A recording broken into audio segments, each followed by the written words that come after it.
maamulka galmudug ayaa sheegay inay bilaabeen howlgal ka dhana al-shabaab kadib markii toddobaadyadii ugu dambeeyey ay kordheen weeraradii ururkaasi uu ku hayay deegaano ka tirsan galmudug toddobaadkan ayay ahayd markii lagu arkay koox ka tirsan al-shabaab inta u dhaxaysa dhuusamareeb iyo guraceel aaga bacadweyna dhowr weerar oo dad badan ay ku dhinteen ayay ku fuliyeen al-shabaab bilihii ugu dambeeyey haddaba si aan wax badan uga ogaano xaaladda amni ee galmudug ayaa weriyahayaga muqdisho ibraahim maxamed aadan wuxuu telefoonka kula hadlay wasiirka arrimaha gudaha ee galmudug cabdi maxamed jaamac cabdiwaayeel wuxuuna marka hore weydiiyey diyaargarowga ay ku jiraan ee duulaanka ka dhanka al-shabaab sidaad la socoteen deegaamada qaarkood oo kaleeto markii hore qashaab ayaa gacanta ku hayay dhinaca galmudug dhinaca koonfurta ka ah sida ceelbuur iyo galhareer iyo ceeldheere iyo xarbeer intaba meelahan kale waxay muddooyinkii dambeeto dhowr jeer ay weerar kusoo qaadeen degmada baxadweyne oo hoos timaada degmadan hobyo ereyadeeda hoos timaada udhexaysa baxdo iyo hobyo waad la socotaa dhowr jeer bay halkaas soo weerareen ooyinkaas nabadiidku inta badanna khasaarooyin badan baa runtii ka gaaray sidoo kaleeto meelo qaarkood iyagoo lugeynaya bay soo galaan oo dhulka waa dhul iska furan oo intiisa badan furan marka toban iyo shan iyagoo u aday meelaha qaarkood oo kale lagu arkaa laakiin dowladda galmudug iyo dowladda federaalka oo iskaashanaya runtii ciidamo badan bay ay geeyeen meelahaas oo dhan shirka amnigu hadda wuxuu joogaa baxadweyne iyo ciidamo la socda dhinacyada kaleeto oo sida wasiir oo kale ku aadan iyaga laftooda meelahaas dhulka iska furana ciidamaha la geeyey hobyo sidoo kaleeto dhinaca dhuusamareeb iyo intaan gurceel udhexaysa iyadana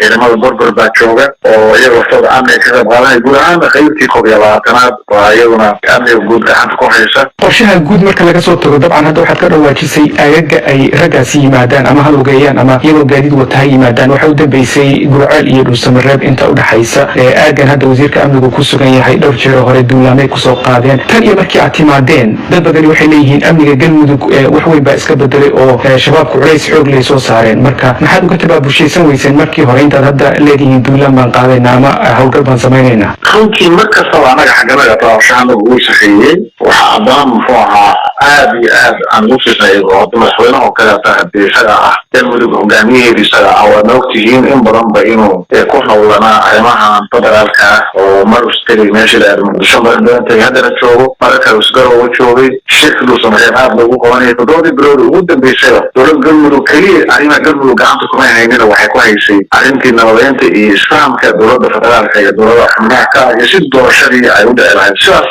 la-adligeed maanaan gacanta kalamaanaa bixinin waxaan rabnay mar kastaba ciidamo badanoo noo joogaa in meelahaa sidii loo xoreyn lahaa runtii loo tagaa annaga amni markii hore anu nimid oo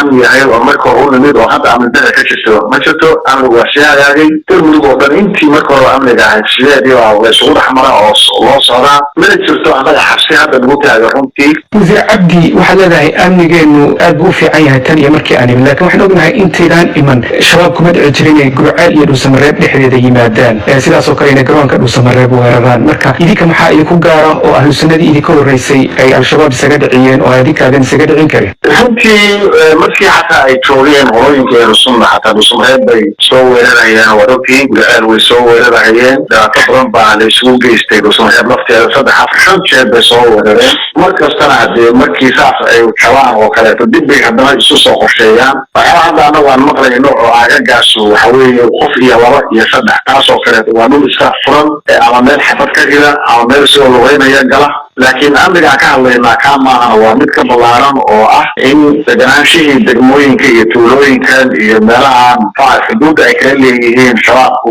wax isbedelay inayna jirin runtii ama meelay qabsadeen meelaha dagaaladii ugu dambeeya ka dhacayeen waa laftigiina baxadweyne ahaayeen oo shacabka halkaa degan iyo dowladda galmudug iyo dowladda federaalka ciidamadeedii qaybtuba waad ogtihiin oo khasaare ay u geysteen iyo in ay marnaba ay soo geli waayeen wasiir cabdi maxamed jaamac marka laga soo tago taa shabaab waxaa leeyahay ciidankii aad xarayseen ee aad ugu tala gasheen amniga ee aad markii hore ka ururiseen jidadka ee maleeshooyinka beelaha ahaa iyagiibaa markii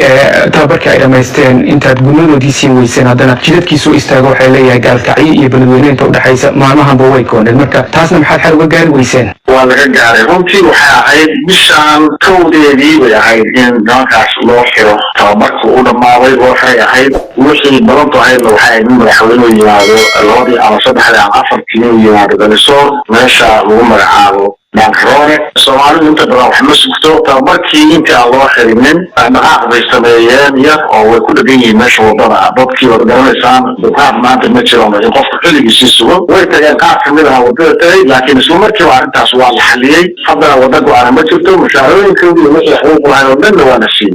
وزير كلمة قلها دولة قبائل كقلب عبد محمد جامع عبد وايل وليه يا مقدشو إبراهيم محمد هذا ريوه نبيي